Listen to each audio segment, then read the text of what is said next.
to go over probably in a little bit of time. I know you guys probably want to ask a bunch of questions, so I want to try to get all the information I can. We're getting ready to start spring practice today. I'm excited.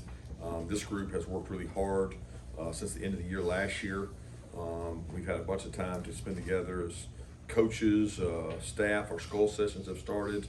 We've got a lot of new players. It feels like more new players than ever before, which I think I say that every year, but the numbers don't say that it's more new guys, but it certainly feels like that. We're averaging about 33% new per year, which you'd like for that number back in the old days to be 20 to 25% new every year, but it's turning over more and quicker, which we have less turnover than most places. We pride ourselves on retention, stability. The foundation of this program is built through high school programs and bringing good kids into the program that can become good football players. But as we do every year, I'm gonna try to make as many announcements as I can quickly.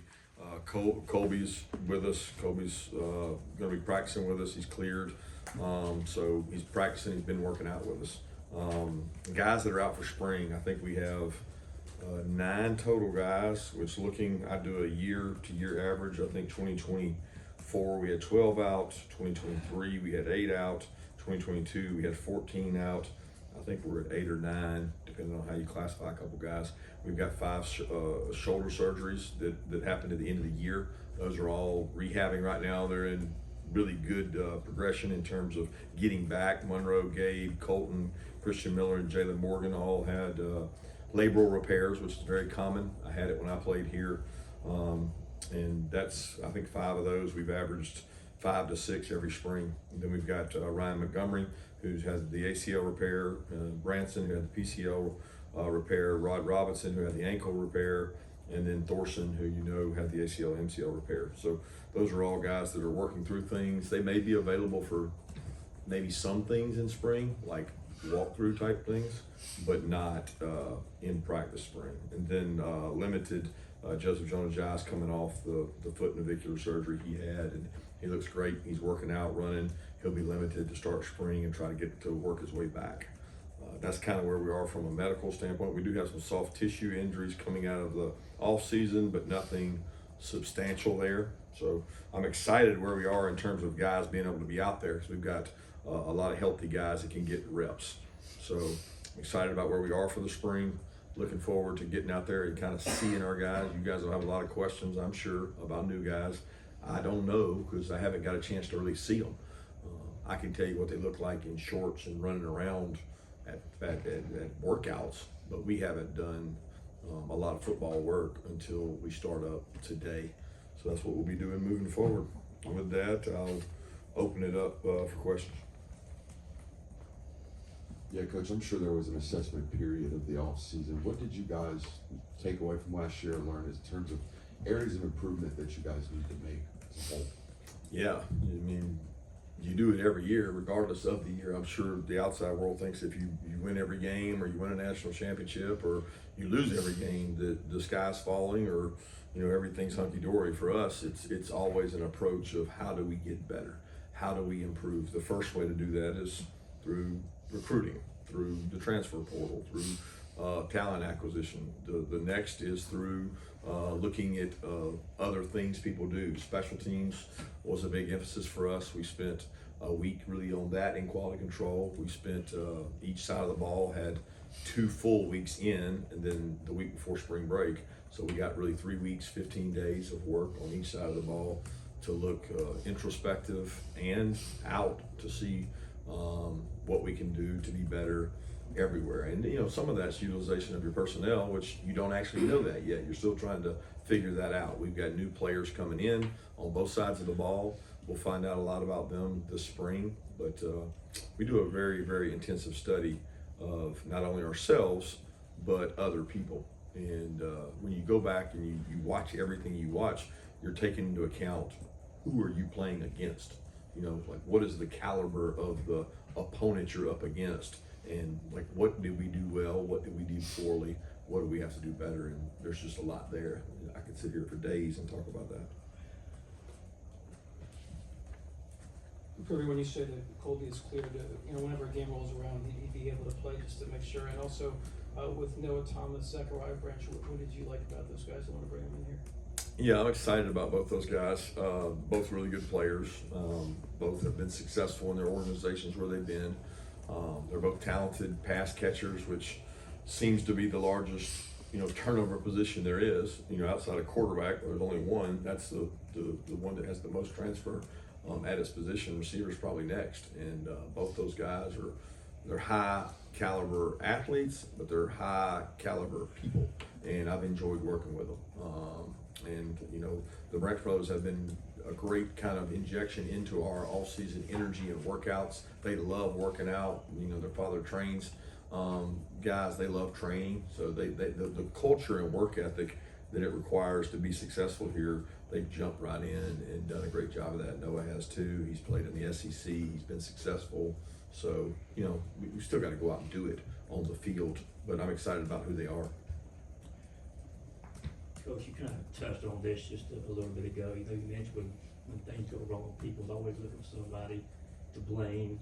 I guess to that extent, after the season, Coach Bobo and Coach Thurman both have been talked about a lot. I guess Paul Fibaugh had what he had to say about Mike, and I guess just what have you thought about? What do you think about when people say things like that about your coaches? Is it just a job you think they're doing as a whole for you right now? Yeah, I'll be honest with you, I don't get into it much. I worked in a place for 10 years before I came here, and it's my 10th spring, so that's 20 years that, I really don't pay much attention to anything outside. I got a lot of confidence in this organization, the foundation we've built. I've got the best staff in the country, and I have no doubt about that. I've got one of the most experienced SEC staffs there is, and to be honest with you, there's a lot of confidence in that, and I have a lot of confidence in it. Yeah, Kirby, Gunner was put in such a tough spot in that SEC championship game, and then the weeks after that with the Sugar Bowl. What have you seen from Gunner? Anything stood out since the Sugar Bowl to where you guys are now getting ready for spring practice? Yeah, he's a tremendous leader, but that's nothing I didn't already know. I would be remiss if I said, well, all that he's done this or that. He's done everything right since he's been here. That's really kind of what he embodies. He's a tough kid that loves football, that loves his teammates. You're not going to get a lot of rah-rah out of Gunner. He doesn't feel like that's his role. He earns people's respect by how he works and how he carries himself. He's got a tremendous amount of confidence in his ability. He's got a lot of knowledge of our system, and I think that kind of resonates with the other players. They rally around Gunner because they have a lot of respect for him. Yeah, for the first time you're here at Georgia, you bring back all 10 assistants from the previous season. How much does that stability on the coaching staff help you guys, especially with as many new players as you bring in now every year? Well, it's, I could be sitting here before you last year on this exact day and have 4 new coaches. And there's a lot of positive about that. There's a lot of positive about everybody back. I think we built our program around retention. I think we've got the most stable, not only staff, but stable organization in all of college football. And I think that's what we've hung our hat on, is we have stability, we have retention, we have a great foundation. We're built to last. We don't have to worry about year in, year out, tons of change. I think this league will chew you up and spit you out. This league is brutal when you look across, and I'm sitting in the SEC head coaches meeting, and there's Stoops and I are the most tenured guys. And there's a lot of guys that are in their first 3 or 4 years. And then you look at their staffs, and there's tremendous amounts of turnover. And then you look at their rosters, and there's even more turnover. So who does the best job retaining their players and coaches? I take a lot of pride in that, and I think that's one of our weapons. Yeah, Kirby, when you lose so many guys who have played so much football on the offensive line, just what are your thoughts on that group heading into spring, and what do you want to see from so many of these guys who have an opportunity to step up, get more reps, and maybe earn a starting role? Yeah, it's going to be interesting because there's a ton of snaps there that were lost. A lot of guys that have started games and played, which that'll be evident, tomorrow in the pro day. There's just, I don't know that, I think we got a chance to get 4 guys drafted, which is unusual. You'd have 4 draft picks on the offensive line, meaning 4 guys leaving, and that's hard to replace. But we've kind of had this coming for a while, so it's been an anticipation of how we can create depth in our signing classes. We got a lot of young offensive linemen who haven't played, who need to grow up and play, and to be honest with you, it's a problem across the NFL where they don't have enough offensive linemen. I know nobody in the country right now in college football is saying, well, we got enough linemen, we're good. I mean, there's not enough quality offensive linemen out there, and you're trying to build depth across the board position. What helps with that? Mid-years, sometimes transfers, but offensive line aren't your most transfer portal type players positions. Not a lot of people get success through doing that. We found success through developing guys, and this group that's about to take the field or get their opportunity, a lot of them have been on that scout team for 2 years, and they're not where they need to be, but we're gonna push them and do the best combination to get 8 to 10 guys that can play winning football for us, which is our goal every year. Kirby, when you talked about the self-assessment of last year and you talked about who you played, obviously last year's schedule was hard, but it also might be the new normal Yes. with the SEC. So is there kind of a sense of a balance between it's not going to be dominance like some of your previous years, but also that there were some things last year that you needed to be better at despite the schedule? Yeah, absolutely. I think you hit it dead on. I think the mature view of this and the 10,000 feet view of this is we're in a different climate than we were previously. We're in a different scheduling model than we were previously. The addition of Clemson on top of the people into our league, on top of the schedule that we had, I don't make any excuses about it. It's going to be really hard. I mean, we repeat that schedule next year, with the exception of Clemson out of conference game. So it's not going to get any easier. The norm is it's going to be challenging for everybody. I mean, the 2, 3, 4 power, the autonomy 5 power conferences, you're going to play better and more competition, which is going to make things more challenging. And I don't run or shy from that. I think that is very true, that it's going to be, there may be an outlier, there may be a team out there that has the right mix and does it exactly right, but you're going to see teams that we thought going into last year that we would have to deal with more adversity, more failures, and how we dealt with them would indicate our year. And I was very pleased with how we responded to losses to keep ourselves afloat and to win the SEC championship. So that's not going to change over years to come. Two questions, Kirby. Can you tell us a little about the status of Dalen Everett for spring? Is he limited at all? And He's limited. what was your thought process in bringing in Harrison Maddox? Bring in who? Your transfers in the secondary, Maddox and the other one, Harrison. Yeah, I thought I said Harrison. Yeah, so Dalen will be limited for the spring. He's not out, but he's out there working out now, doing things and coming back from a sports hernia, sports kind of a growing repair. But prognosis is great. He's doing things limited. He's moving around. He's being a great leader. All the things we expected. And then we had Dan and Malachi leaving with a tremendous amount of snaps there with those guys going out. We needed to make sure we've got depth at the secondary and growth. We signed some good young ones who are here now, and they're working with us. Some of them were here in December. Then we were able to get the 2 guys out of the portal that we think are going to help us as well. Kirby, you talked about the coaching staff with Andrew Thackeray. Does his role change, this season, or is he pretty much doing the same stuff he was doing previously?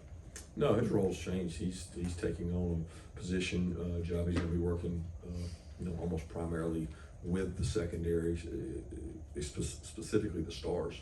He'll be with those guys, the nickels, and help coach with. Those guys are kind of a quasi position now. They're half outside linebacker, they're half linebacker, they're half DB, they're a little bit safety, they're special teams players, but he'll take on a role with those guys and spend time with them. But in that same vein, what will Will Muschamp's role kind of be with the program this spring and moving forward? We'll probably decide that at a later time.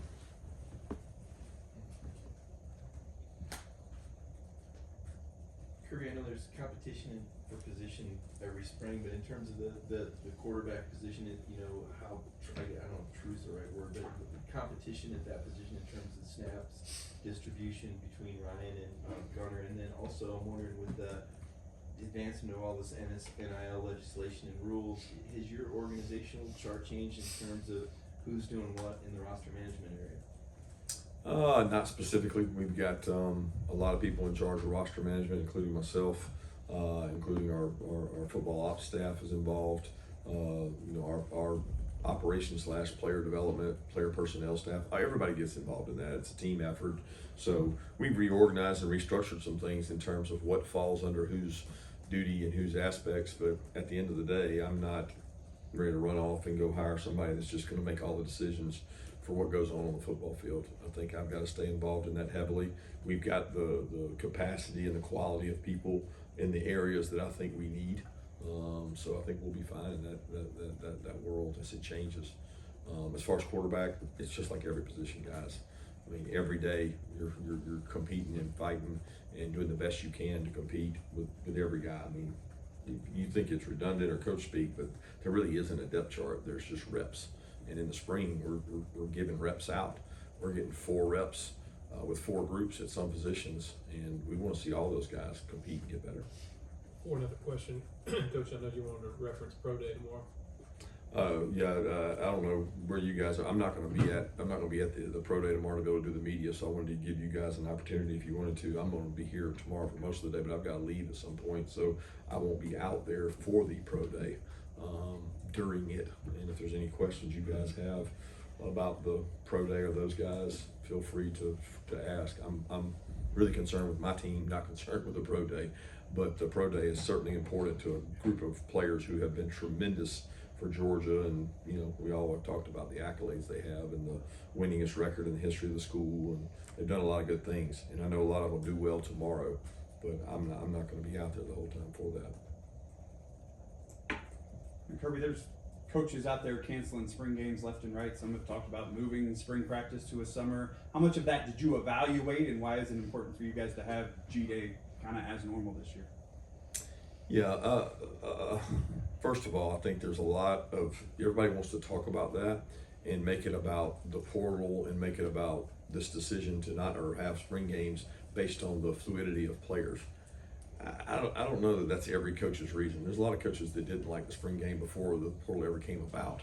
Everybody has different approaches. My approach has been I like to have spring football games, but that's every year we make that decision based on where we are. We haven't even practiced yet. So, it would be remiss if I said 100% I'm dead set we're having a spring game. I leave every option open. That's my 15th practice. So we can do what we want to do. We're planning to have a spring game. I've talked to Josh Brooks about it several times. We've had conversation, but that doesn't mean it can't change. Last year, I think Kentucky didn't have any defensive linemen healthy. They weren't able to have a spring game. So we don't know. Like, I can't forecast the future to know exactly what's going to happen 15 days from now. I do know we have to get better, and we've got to practice football. So when that happens, as it goes, we spread ours out over more time than most people. We have 5 weeks, and we have 3 practices a week. So we want to try to get recovery and stay healthy so we can have really good practices. But I like spring games. I want to have a spring game. I think it's important because you allow kids to play that don't typically get to play. You sometimes allow fans to enjoy an experience in Athens that they normally wouldn't get. But I'm not ready to say that it's 100%.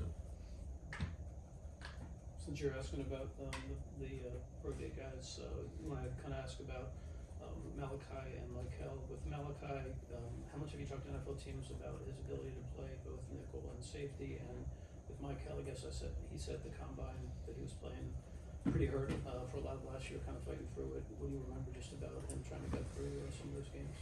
Yeah, Malachi is a very futuristic safety. I mean, he can play nickel, he can play man-to-man. More and more, the safety is not what the safety was. The safety has evolved in the NFL because they're in open sets. They're playing more middle field coverage. He has to be able to play man-to-man. He has to be able to cover people, matchups on tight ends as they bring more and more tight ends to the league. Like he fits what teams want to do. So he has a lot of value in the National Football League in terms of matchup and cover, because every game comes down to matchups in their league. So everybody's asked about that, and more teams are intrigued at his versatility. As far as Michael, he was a warrior this whole year. He was dead set he wanted to play in the Alabama game and pushed so hard to come back, and he wasn't 100% then, and there's a lot of games he only played a few snaps in because he wasn't 100%. If you go back to the Auburn game, he was jumping and tearing at the bit to get in those games. And I think when those teams look and they see how you create value for yourself, there's more of a time in National Football League where people have to play at 80 and 90% health because they don't have another option. And their 80 and 90% is better than the guy that could get off the streets 100%.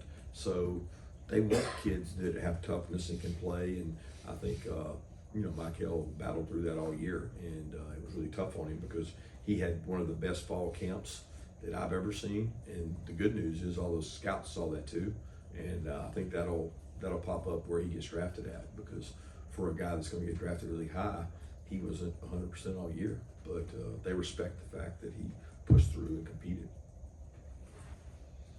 Yeah, with this team and there's so much newness, what do you hope to learn about them this spring?